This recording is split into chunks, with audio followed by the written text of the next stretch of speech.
बताया भगवान के इस कार्य को नित्य दिनचर्या में अवश्य करना चाहिए। तो यहाँ कहा तापत्रय विनाशाय, ऐसा करने से भगवान हर प्रकार के तापों से हमें बचा लेते हैं, हमारी रक्षा करते हैं। इसलिए श्री कृष्णाय वयं नमः, ऐसी राधा रानी के साथ ठाकुर जी को आप और हम सब मिलकर प्रणाम करेंगे। जिस प्रकार आप और हम यहाँ बैठकर भगवान की कथा सुन रहे हैं, एक बार नैमिषारण्य क्षेत्र में भागवत की कथा का रसपान करने के लिए 88,000 ऋषि मुनि जो बड़े बड़े पुराणों की ज्ञाता थे वहां पहुंचे और सूत जी महाराज ने उन्हें कथा सुनी। सूत जी महाराज से कहा 88,000 ऋषियों ने कि हमें ऐसी कथा सुनाइए जिस कथा को सुनकर हमारा मन भगवान के श्री चरणों में लग जाए।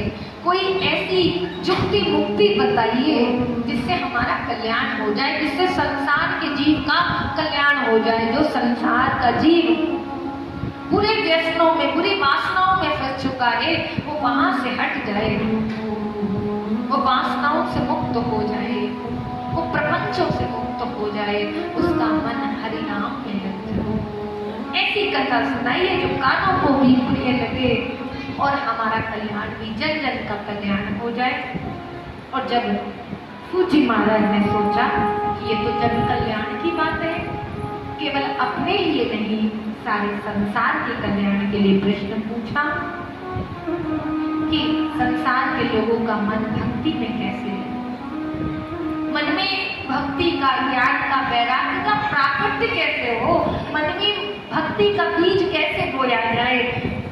तब सूत जी महाराज को बड़ा आनंद आया और सूत जी महाराज ने कहा हम कथा अवश्य सुनाएं, क्योंकि हमारी कथा सुनाने से यदि किसी के मन में भक्ति का बीज अंकुरित होता हो तो इससे बड़ी सेवा नहीं है। इसलिए हम कथा अवश्य सुनाएंगे। और सूत जी महाराज ने कथा सुनाई और सूत जी बोले अभक्ताश्च विद्या